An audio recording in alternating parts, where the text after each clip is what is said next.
mouthful.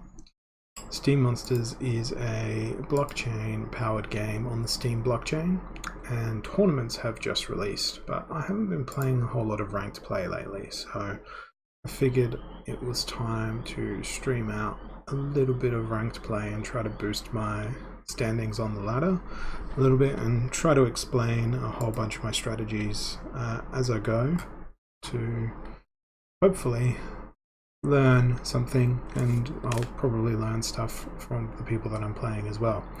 So first up, I'm matched up against Rondrus, and Rondrus is actually a developer who is using what seems to be an AI learning bot to play games for him, as evidenced by the thousands and thousands of games he's played around the clock. So this rule set here is broken arrows, which means that we can't use any ranged monsters, but we can use magical monsters. The alternative is to go for a team that isn't going to suffer at the hands of being dealt ranged damage, which is what I'm going to go for. Oh, no, didn't even need to. Win by default. Rondrus has fled the battlefield. So I was going to explain something there, and then did not even get around to the explanation part of the game. So that's a lot of fun, but we'll see what happens in the next match.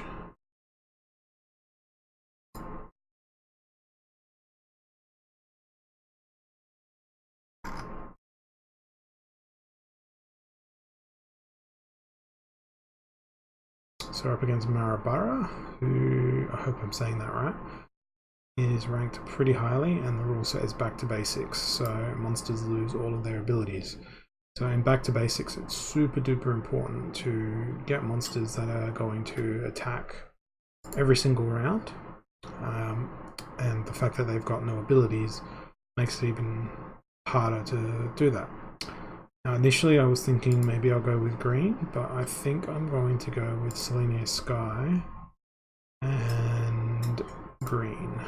Dragons plus green, and I'm going to throw out a Flesh Golem as the leader, most health, most bang for buck, and then I'm going to throw in everything that's a magic creature that has a ratio of mana cost to damage of at least 1, and then I'm going to do the same for ranged creatures, so the Swamp Thing and the Earth Elemental definitely get an eye in. And then I'm in the generous position of still having 8 mana left to play with. So now is the time where I can go, okay, what else can I throw in that does more damage but doesn't necessarily use all that much mana and has more health. So I dump the the Goblin Sorcerer for something that's got same amount of damage but double the health. Magi of the Forest is going to stay. I could probably throw in a Magi Sphinx, and then I've still got 4 mana left, so quickly change to ranged and grab the Centaur and swap these two around, then hit battle with 1 second left, because that seems the best way to do stuff like this.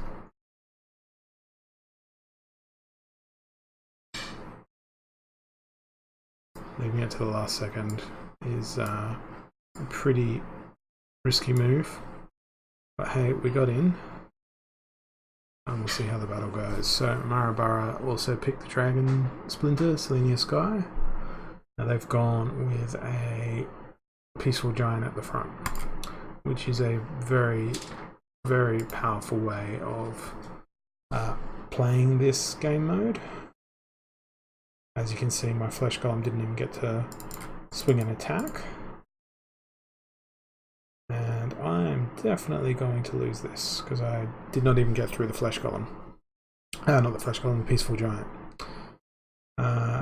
Unless my Magi of the Forest can do a outstanding battle, they're not going to win. And they didn't win, which is what I expected. So I've lost 6 ranking points on that battle, but that's fine. I gained about 60 on the previous battle. So it does end up being a bit balanced at the end of the day. but we'll see how things play out.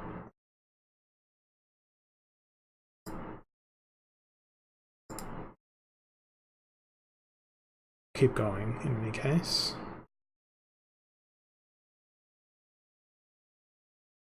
We've got Rondrus again with broken arrows, so I'm going to go with as much magic damage as possible because you can still use ranged in this rule set. Just it is magical ranged damage instead. And what are we going to put up the front? Let's put a cockatrice up the front, just for lols. Mischievous Mermaid up the back. Swap that, and we'll see how we go. I'm finding the filters very useful at this point of the game, now that I know what all the cards do and how they work. I think I might be able to win this one.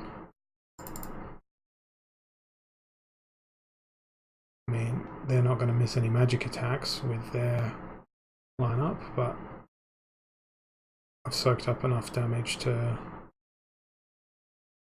it all depends on the attack order now. No, I can't win. Oh well. It was close. It was all based on the attack order. So, if you came to watch me lose, that's what's happening. Now we're up against Marabara again. Standard rules. I am going to try and do the impenetrable heal deck, which is Flesh Golem, Earth Elemental, Wood Nymph, Spirit of the Forest, and I'm going to chuck a brownie in. I'm going to put the Spirit of the Forest in second position so that she's the one getting pummeled because she's got the most health, and she'll have her shield of course, but she also tends to dodge a lot of attacks, and with the brownie in the party as well who speeds up everyone, she'll have a speed of 7 by default, which means that there'll be a good chance that she'll be dodging attacks. At least that's the plan.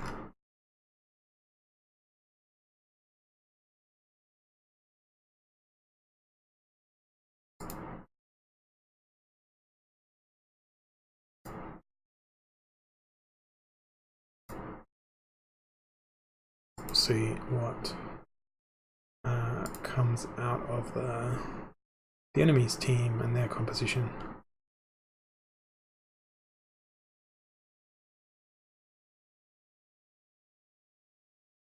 So they're playing Selenia Sky using dragons. So a butt ton of ranged creatures, and the hope here is I can out-snipe. We'll see how it goes. I've got the Crustacean King as their healer in the second position, so it means I've got to get through the Gold Dragon before I get rid of their healer. And given that the Gold Dragon has his own heal, it could be quite challenging to do.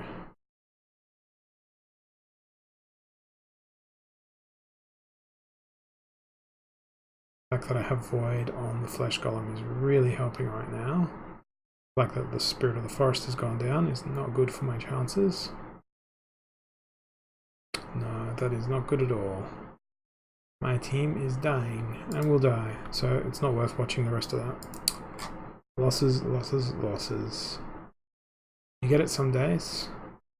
Played a variety of teams. Maybe I'll play Fire. I'm going to play Fire no matter what the rule set is on the next match, because I have not played Fire in quite a few battles.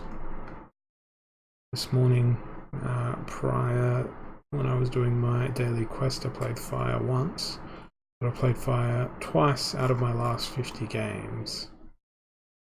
And Death I've probably played even less. I've played Death once, twice, oh no, quite a few more. That was when I had my daily quest being the Death Splinter. So that was fun. That took forever to do. Alright, up against Glory 7, and we're going to play fire no matter what. Question is Silent Summoners, so we might as well play Talia Firestorm. And I want something with piercing, because it's either going to be white with dragon is what I suspect I'm going to be fighting against. That's probably the strongest combination you could field with these parameters, but I might see a death team even, so I'm going to throw double snipe in, and then the trickiness comes with I'm gonna put in the fire demon. I'm gonna rely on range damage and hope that the legendary white summoner isn't being used by the enemy in this battle, because then I will lose all my ranged attack damage.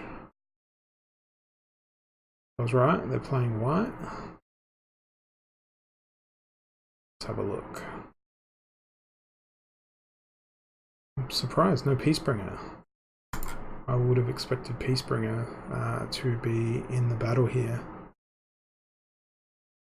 Hey, Treachenfro. I don't know how to say your name, but hello. I'm gonna get absolutely destroyed in this battle.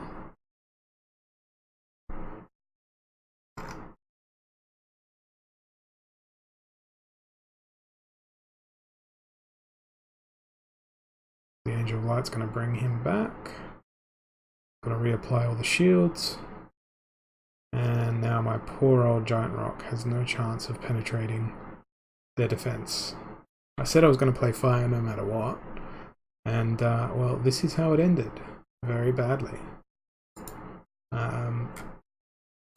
I potentially would have played dragons as well as the white splinter there, but that could have been a lot of fun playing that way around, but it's alright. I'm happy to lose.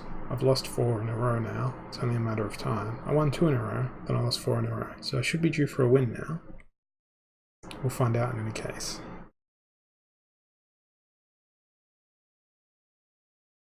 We're up against Rondrus. So taking sides, neutral monsters may not be used in battles. So since there's no neutrals, blue is out of play. We're going to see shields, whether it's green or white. I reckon we'll be fighting a white team in this particular thing, so I really want to go with something that's got high attack. I'm going to go with life, but I'm going to go with something slightly different to what people would probably expect. I'm using Daria Dragon Scale, throwing an Angel of Light on top of the Sacred Unicorn so they get inspired, so their base attack will be 6.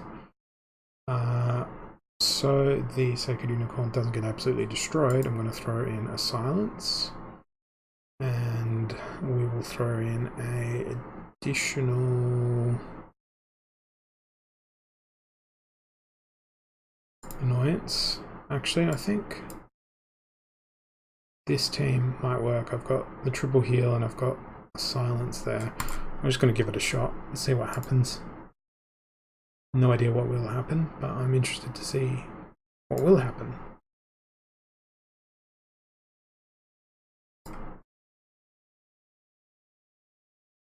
I'll find out soon. I think I might have chosen wisely. I've got piercing. Their armor is going to come from there. And we've essentially got the double inspire applying to the unicorn.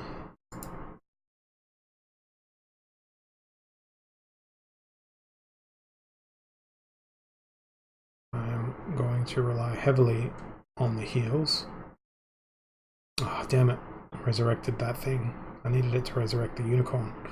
Well, this is not going to end well.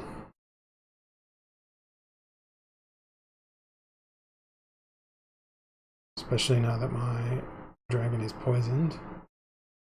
And my Angel of Light can't do any attacks, so that is automatic loss based on poor decision making by me. So that's 5 losses in a row. World record. World record loss streak. Gotta break that losing streak sooner or later. We shall see.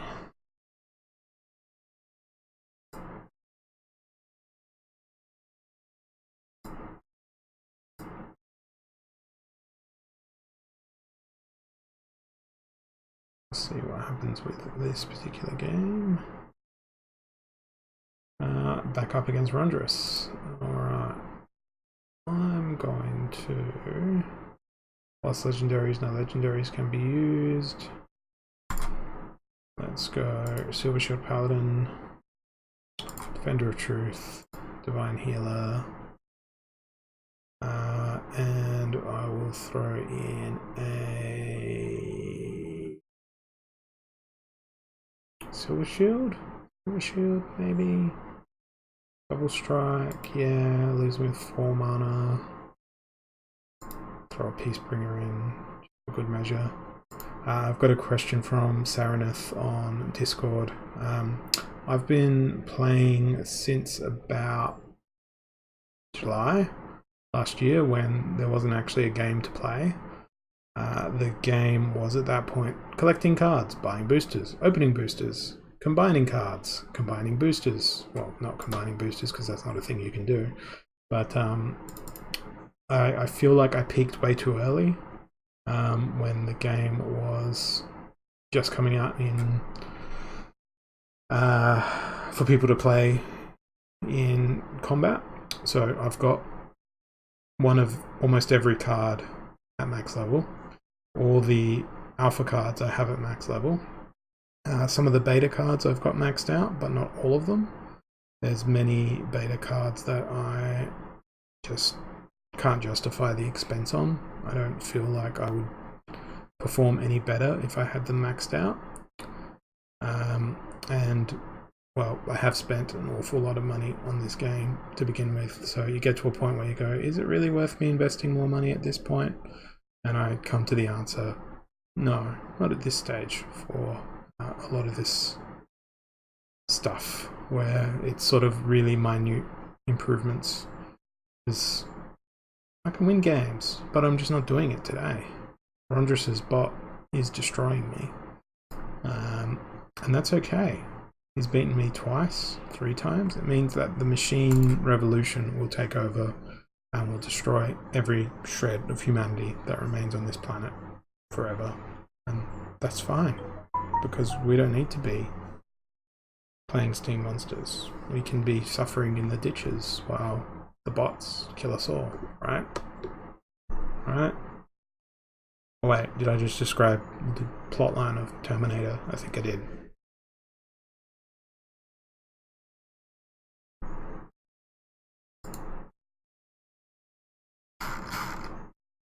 Yeah. Going back into Discord so I can see the other message that we've got. I've got Rundress's bot again. Alright, let's throw his bot a curveball. Let's go Selenia Sky, green, and pump in everything that does damage, that is also ranged. So that's a 100% damage ratio. And by damage ratio I'm talking mana to damage output. And then for the magic, leaves us with a grand total of 8 mana to spend. And I might just throw in a goblin mech because he's too expensive, and then ditch the swamp thing and I don't think that'll end very well, but who knows? Maybe having a whole lot of armor in there might throw everything off course. I don't think it will, but I'll give it a shot. Complete curveball. He's using all range stuff. It'll work out well.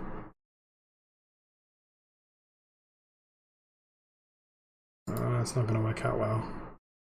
That goblin mech isn't going to be able to get a single attack out, I don't think. Too slow. 5 and 4. Attack speeds. Battle's over. There's another loss. Even when you've got max level cards, it doesn't mean you're going to win. It's fine. It's fine to lose. I'm going to trash my rating as much as I possibly can. I've had one win on the stream, and that was the first battle that I did. I wouldn't buy boosters if you're starting out. You get much better value buying cards off the market, because if you're buying 5 boosters a week, you're getting 25 cards. The odds of getting a high value card out of those boosters are lower than what you would buy that card for just outright. So the way it tends to work is probably 1 in every 100 or so cards is a legendary, and your chance of getting a gold foil legendary is then 1% of that, generally speaking.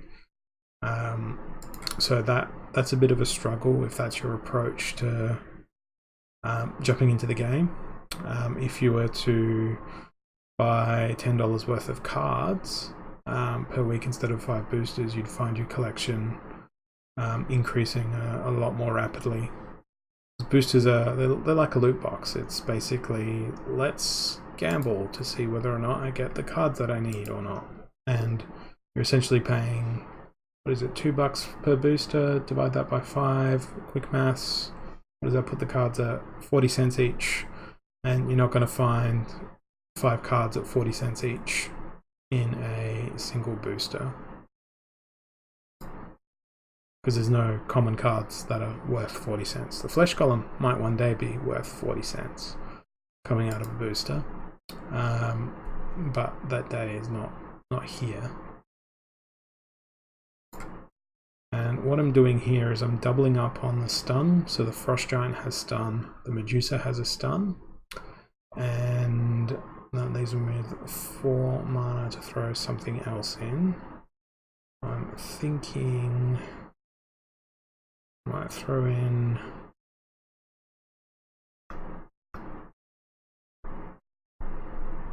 the Pirate Archer, and then out of the back the Cockatrice to protect my backline.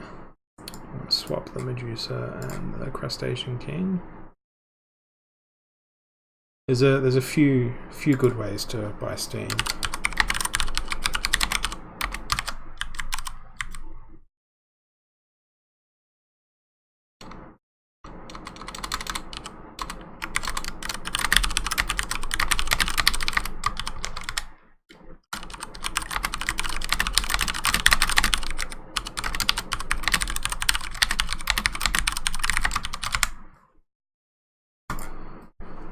Let's see how this battle goes. I'm up against a fire team with double snipe, so I'm really glad I put that water elemental there. Yeah, Steem Ninja is setting up.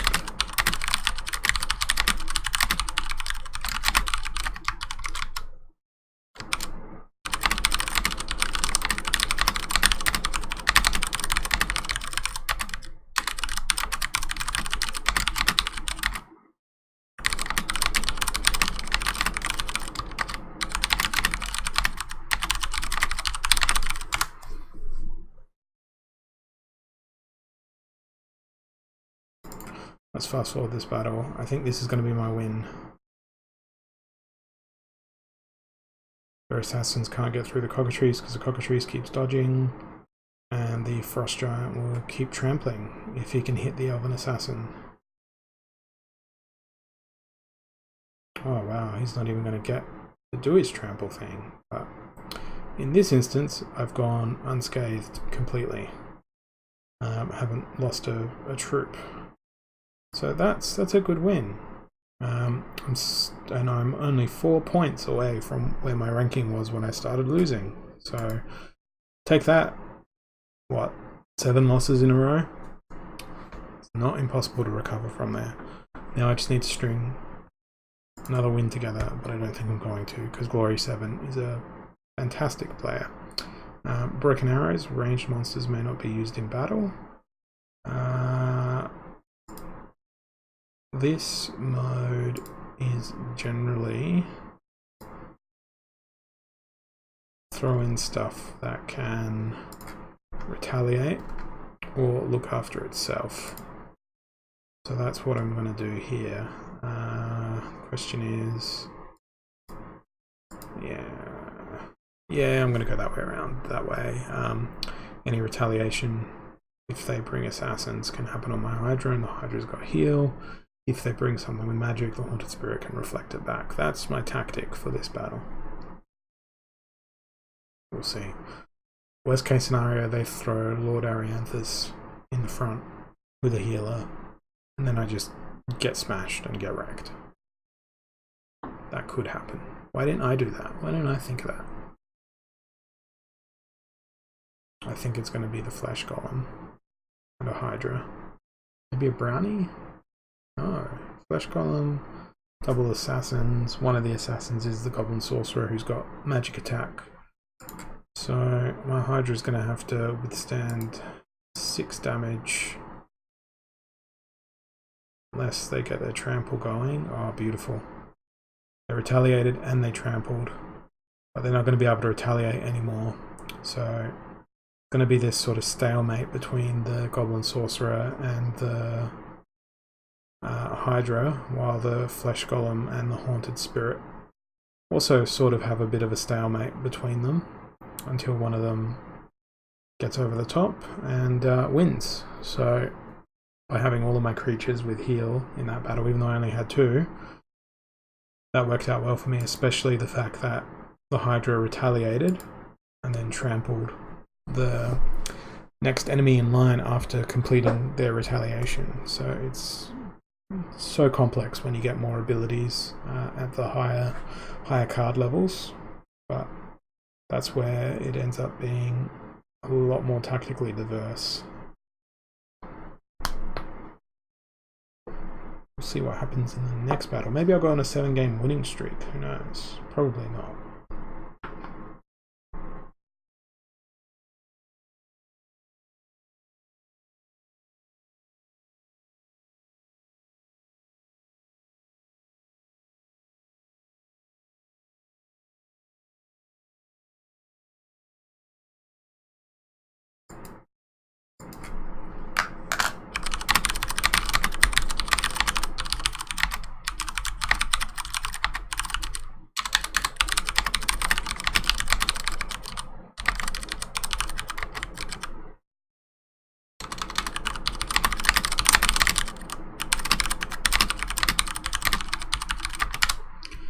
Alright, Glory 7 again is my opponent. Rules of combat is weak magic. Magic attacks hit armor before reducing health. So it seems to me everyone just stacks armor in this game mode, so you always want to have something with piercing somewhere along the lines. So I unfortunately don't have an awful lot to do with piercing. I'd really like to play dragon this round to do something really unconventional, but don't, and I can't because Dragon Splinter is disabled. I'm not going to roll with the Sorcerer. I use the Swamp Thing and the Brownie, so throwing a whole bunch of reward cards in to the mix here. Javelin Thrower because they do have piercing. Spirit of the Forest because I'm going to get armor on top of the Flesh Golem and everything else. And the Brownie I've thrown in just to give the Flesh Golem a little bit more attack and to speed up all of my team. Hopefully I can get in before they do with attacks and actually penetrate armor, so we'll see. Oh dear, they've picked the perfect counter to my team.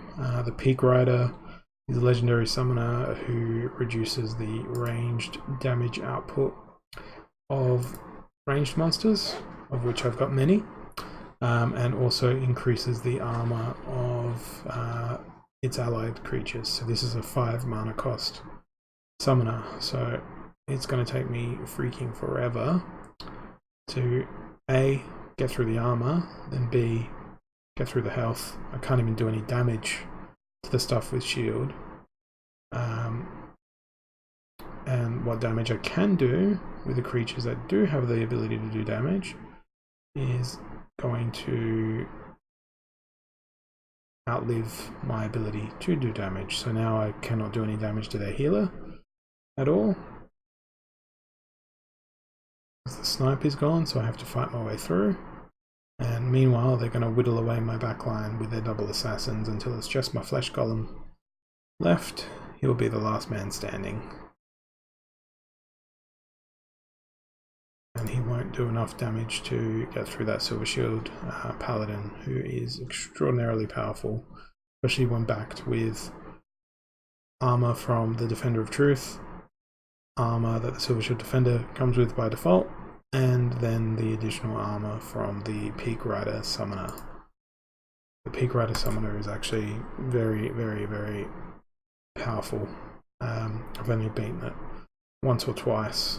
It is beatable, but you actually have to go in with heavy magic damage and nuke down the Silver Shield Paladin before the rest of the team destroys your team. So there's a lot of specificity to beating that particular team. The blue Splinter can definitely do it, and the green Splinter, if you're playing with a Magi Sphinx and a Magi of the Forest, you can do it as well.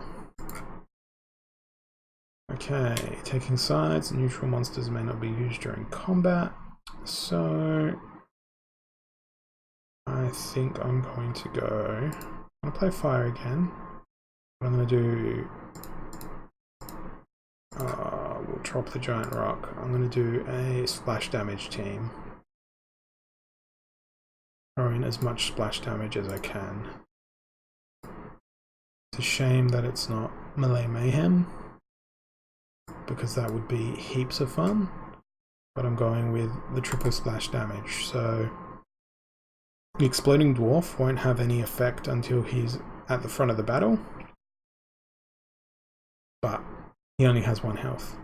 He also has piercing, and the elemental phoenix does splash damage, as does the fire demon. So maybe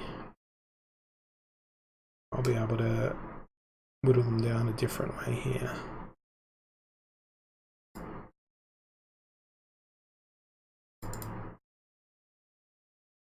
This is no splash damage on the enemy team.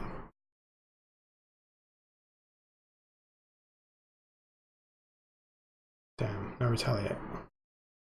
And now it's dead. And now he's dead.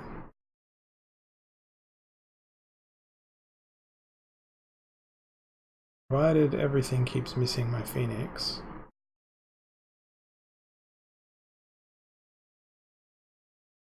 It's all over. So, let's ignore that battle as well. 3-5-4-5. I'm still at a higher rating than what it was when I started playing, and I've only had 2 wins. So, for me, I'm happy with that outcome so far. Rules of combat: unprotected monsters do not get any armor and do not receive any armor. So for this particular rule set, you basically want to smash in as much damage as possible. And I really like the idea of throwing as much inspire at my troops as possible. So I'm going to throw in inspiration, inspiration, inspiration. So this sacred unicorn will now have 6 attack, getting 1 attack from Daria, 7, 8 attack out of the gates, 9 attack, with the Silver Shield Knight being involved. And I'm also going to throw in, because it's unprotected as the rule set, the Gold Dragon to round out the team. Hopefully what will happen is it'll either be the Gold Dragon or the Sacred Unicorn that gets resurrected. And then we've got the Silver Shield Knight all the way in the back, who won't be able to retaliate or do anything like that, but I've got him sitting in the back line so that if everything else dies, he stands a chance of just rolling over whatever tattered remains of the enemy team exist. I don't think this is going to go all that well. I think I'll be encountering a green team with a lot of heal, because that tends to work best, but we'll see.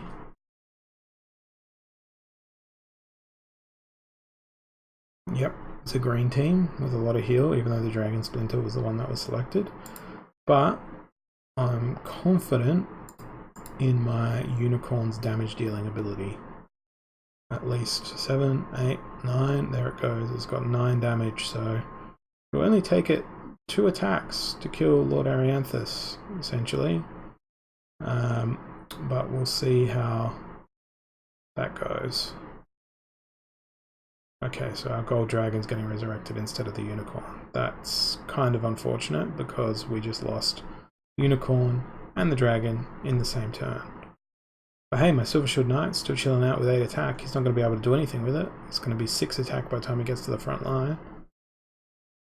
But I just like that extra synergy of being able to push a monster up to 9 attack damage, which is absurd, but clearly didn't get the job done.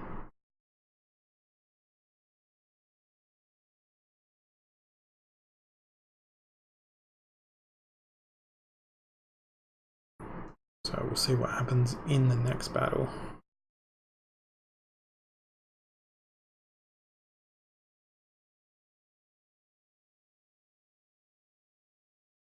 Rondrus, aim true. I like this game mode. Basically means any attack that your creatures do will hit. So you can use a Frost Giant, who's the blue legendary creature. He's got stun, he's got weaken. I like to throw a Medusa in, as well as a Crustacean King for the heals. And then basically the other component can be, there's 2 ways to go about it. You can throw a Pirate Captain in for the Inspire, or a Saber Shark in for an Assassin. I'm going to go with the Saber Shark in this instance just so I've got a way of destroying their back line. And we'll throw a Creeping Ooze in as a blocker because there's no other 1 mana creature that I can fit in. And I wasn't going to switch out to the 3 mana summoner Arik Stormbringer because it would only impact the Medusa, and the double slow I feel is a better outcome in this context. But we'll see. Oh, almost got the mermaid out of the gates. This is where it could go bad.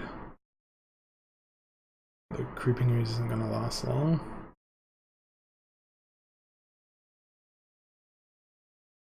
I'm not going to trigger the Retaliate on the Naga Warrior, but I'm not actually going to hit the Naga Warrior very much at all. Actually, I could win this. Depends on who goes first. Damn.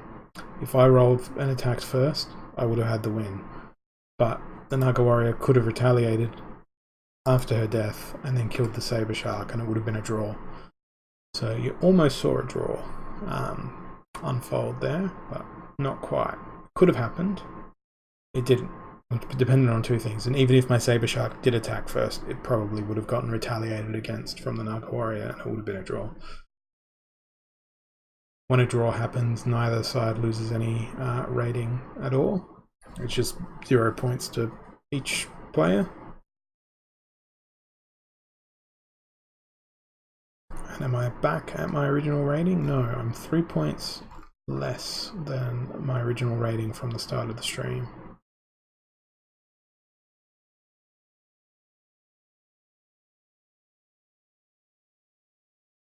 that is fine. I wasn't expecting to do brilliantly tonight with this. Rules of combat. Target practice. All ranged and magic attack have the snipe ability. So I really do like fire in this rule set, but I'm going to go with life and dragons. So we can have a Silver Shield Paladin up the front, a Divine Healer who will have snipe, but conversely she will also be the target of snipe, so I'm going to move a Defender of Truth in, who will have a little bit more staying power immediately and sort of a bit of a meat shield. I'm also going to throw in another meat shield, Divine Sorceress, which leaves me with 3 mana to... I could throw in the Crystal Werewolf right at the back to silence the enemy, anticipating that they will bring magic attack, reduce the magic output. Alternatively, I can go with the Feral Spirit to try and cut up their backline. Those are my choices at this point. And the other option is put in the Silver Shield Archers, which will just ping away. Actually, yeah, let's put in the Silver Shield Archers, and then we'll throw in the Creeping Ooze as well. That can be, yeah, that can be the last line of defense. Pitiful, pathetic last line of defense, but we'll see.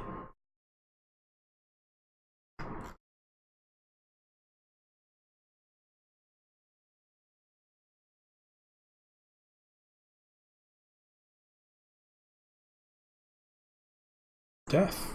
It's an interesting choice. Okay. I think I could win this.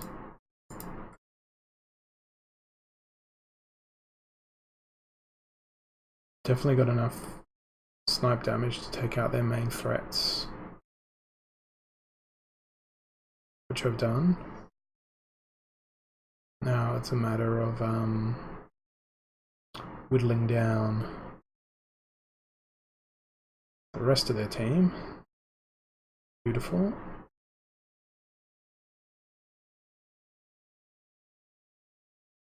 There we go.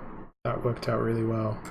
Meat shielding the Divine Healer with the Sorceress and the Defender of Truth and having all that extra armor worked well. But it was an interesting choice from the opposition there, not running stuff that was heavy sniper hitters. I appreciated that. It was a different team to come into. Broken Arrows. Ranged attack monsters may not be used. So we've gone from somewhere where lots of ranged was really good. Sorry, you can't use ranged, but you can use magic. There's a card that I really enjoy using, which is a Raging Impaler. I just like that card an awful lot. Although it's not going to be very wise to use it in this rule set because there will be magic damage thrown out. So I'm going to use Lord Arianthus, and I need a heal for him, so I'll go with the Divine Healer, and I'm thinking we're going to go change the filter to ranged. Oh, I can't use the Peacebringer. That's why I can't find him, because it's ranged. That's the rule set. Don't use ranged. I'll throw in Silver Shield Knight with Reach. Go with an Enchanted Pixie to give that Silver Shield Knight a little bit more damage. Maybe? No. We might go this way around and use the... What else can I throw in for 2 mana? I was again gonna lean on the whatchamacallit, Silver Shield Archers, but can't in this context because they are a ranged creature.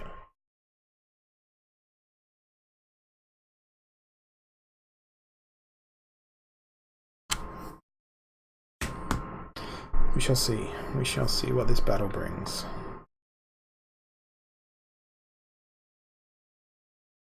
Death. Interesting.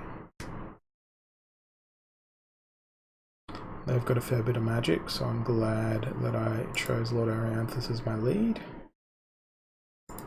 Combination of thorns would work well. The fact that I got poisoned out of the gates on my cockatrice is not that great.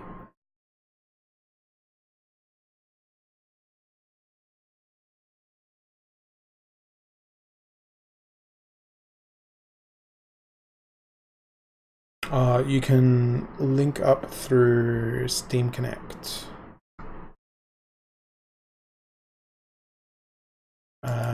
So when you log into Vim, if you log in through Steam Connect, you use the same username and password as you do on Steamer or SteamPeak or Partico or Busy or whatever interface it is that you use. You can link them up that way around. Alternatively, I will flick you a link to the blog post in just a second. I'll grab a new window on my other monitor.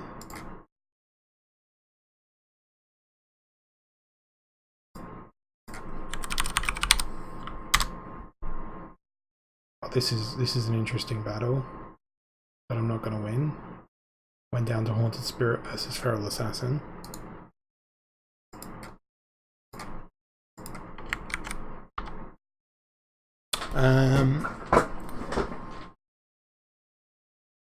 Not so much. So with them, when you're logged in, oh, there's my ugly face in big size. So if I log out here, I'm not going to interrupt my stream, but if I go back to log into Vim, my sign in option here, I can click the Steam symbol and that'll take me to Steam Connect, which I'm going to authorize Steam Connect to connect, and basically I can use the same account on Steemit or on Steam Peak, which is a much better interface than what Steemit is. Steam Peak doesn't have any ads on it, so it's much better.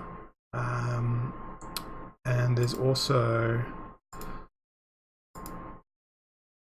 Steem Monsters, which is a alternate marketplace for Steem Monsters. So when you're in Steem Monsters, you've got the market up here, and you can go buy your alpha, beta, promo, or reward card, or whatever it is you want. But on Peak Monsters, the market is a lot more convenient. So if you wanted to go in and say, I want a, I'm just taking the filter off here, I want to look at the brownie. You just type in brownie and there you go. You've got the price for a regular brownie and for a gold brownie. Then you can click view and you're going to say, I want to buy 10 of them. What's it going to cost to buy 10 of them? You get your price, you click add order cart, they're all in your cart, then you can buy them using Steam or SBD. Alternatively, you can say, well, I want to have a look at what's in the water splinter. I need some water cards, and if you're not sure whether or not you want to buy beta or alpha cards, you can change the sorting to sort by Steem Monster ID. So then you can see the alpha pirate captain compared to the beta pirate captain. And the other thing that you can do is you can place bids on cards. So if I want to buy pirate captains, I can see here that on the market someone is bidding 6.9 cents for a pirate captain. So if I had excess pirate captains I wanted to sell them, this person would buy 10 pirate captains at 69 cents each. Alternatively, I could go in and say I'm going to pay 8 cents, not $8, 8 cents for up to this many pirate captains, but that involves having to deposit funds into your Steam Peak account, which again you do through Steam Connect. or the alternative is to use a browser extension called Keychain, which is actually developed by the same guys that do Steem Monsters. They are the same people who developed Keychain. Pig Monsters is developed by a different group of people, by the same people that make Steam Peak, which is an alternative blogging interface for Steam. So there's a crash course in the other things you can do, and Pig Monsters is a really powerful marketplace. For instance, if you want to have a look at the epic fire creatures and you want to see the average sale prices for the epic fire creatures for the last month, you can click on that button, but you have to first change it to a list sorting, and you can see in the last 4 weeks the Fire Demon Alpha sold 4 cards for a total of $3.17. The Serpent of the Flame sold 4 cards for a total of $5.36. No, sorry. Quantity sold was 14. And you can go through each individual card in that way, whether it's gold or not. Now that's not actually showing up all the cards there, and if I take this filter off, it's going to do that same analysis on all of them. So in the last 4 weeks, no one has purchased a Alpha Goblin Shaman off the market. No, sorry, that's in my collection. What am I talking about? I was not on the market. You can do the insights in your own viewport there, but yeah, it's an easy way losing my voice, easy way to buy a whole bunch of cards. You can buy up to 45 cards at a time using Peak Monsters. My voice, I'm going to sound like Batman in a second. Absolute Batman, just not as ripped. That's the word I was looking for. I'm going to play another couple of games and see if my voice comes back when I throw some water down my throat. Weak magic. Weak voice.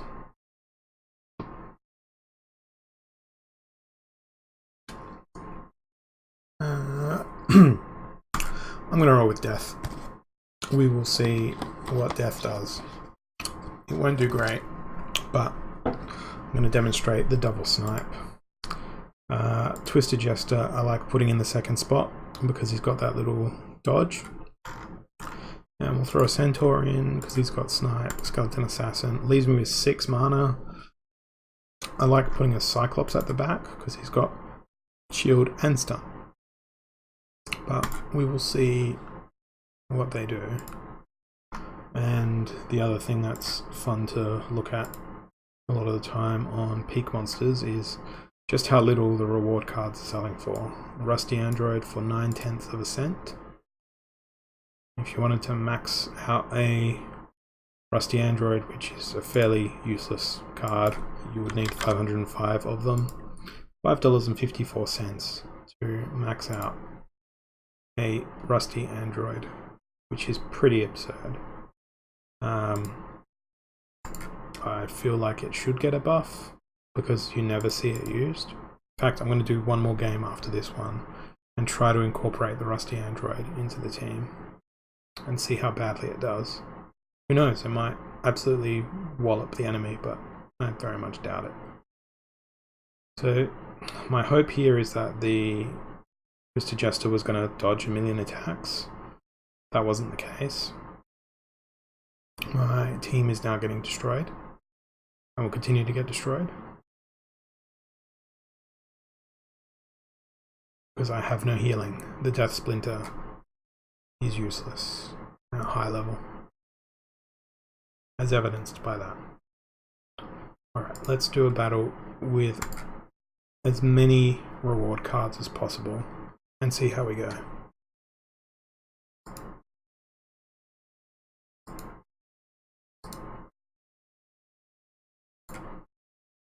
I can't use neutrals now because that's the rule, so I guess I'll have to do one more battle after this one. Neutral monsters may not be used. White is enabled. I feel like there's going to be... I'm just going to go all out. All out splash damage. And I'll either have great success or fail really badly.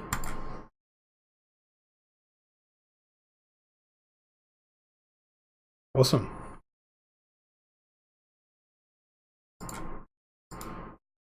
Yeah, on my main blog I have been fruitfully trying to play through my Steem, not the Steem blockchain, the Steem as in Valve, the video game publisher, game collection, but it's going to be a while before I do that. I'm up to what am I up to? I'm up to about here, I think, somewhere around here, and I've got all of these other games to play through, so that's going to take a while. And I've just blocked the entire battle that I was playing in Steem Monsters here, and holy crap, I'm going to win. So I'm actually going to replay this one because it was a aggressive tactic that I threw out. And that tactic was to take 3 monsters that each have Blast. So the Gold Dragon has Blast. It's a flying creature, so it's got a good chance of dodging against non-flying creatures. The Elemental Phoenix, again, has Blast, also has Magic Reflect.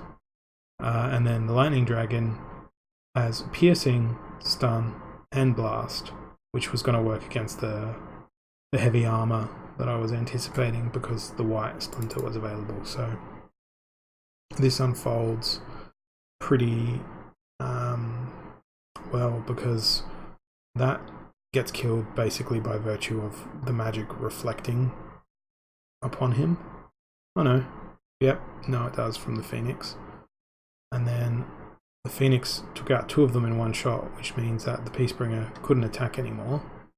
Then there were very lucky misses from the Air Elemental, and then when a ranged unit is in the front line it can't attack unless it's a magical creature. So that battle worked out well. Now I'm going to use the Rusty Android and lose a game. That's the plan, at least. I wonder if I can use the Rusty Android and the Grumpy Dwarf together for the ultimate in useless creatures and useless teams. I'll give it a shot. And if I win with it, I'm gonna just sit back and be completely astonished. Maybe the Rusty Android in a green team might work. No, it's not gonna have enough. Blue team? I'll try it in a blue team. Rusty Android. That way at least it gets some armor. I'm playing against Cryptomancer, and Cryptomancer is a deathly dude. He loves to play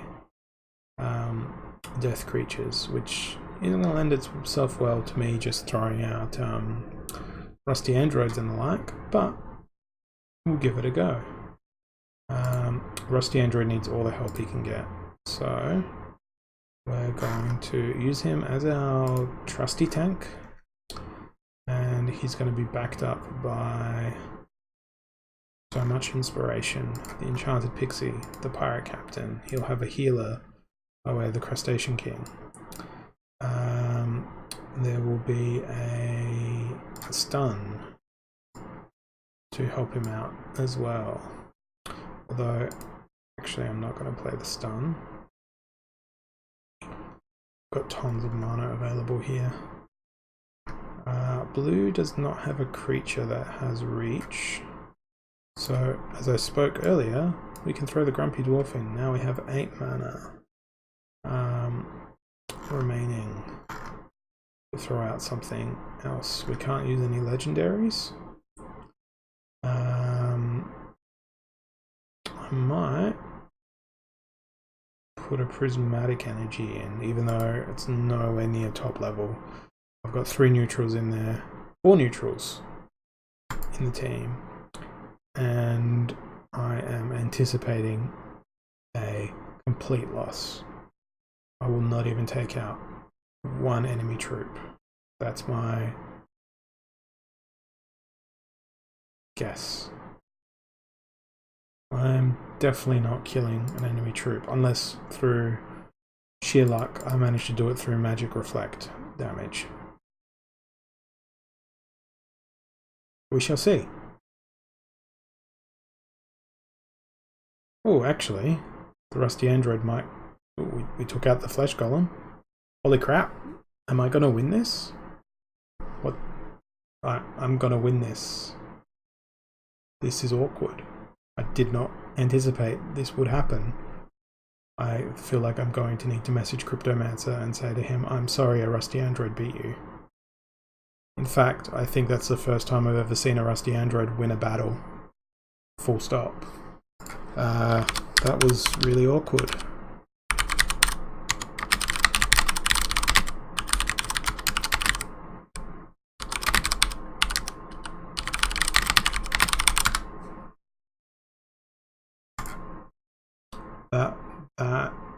That's a good space to end the stream on. That particular battle. Rusty android.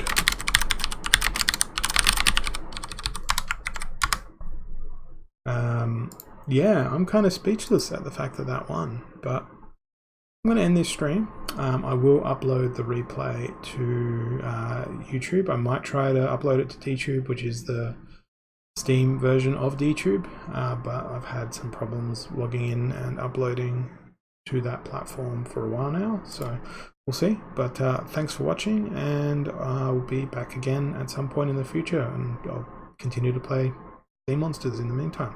Thanks for watching. See ya.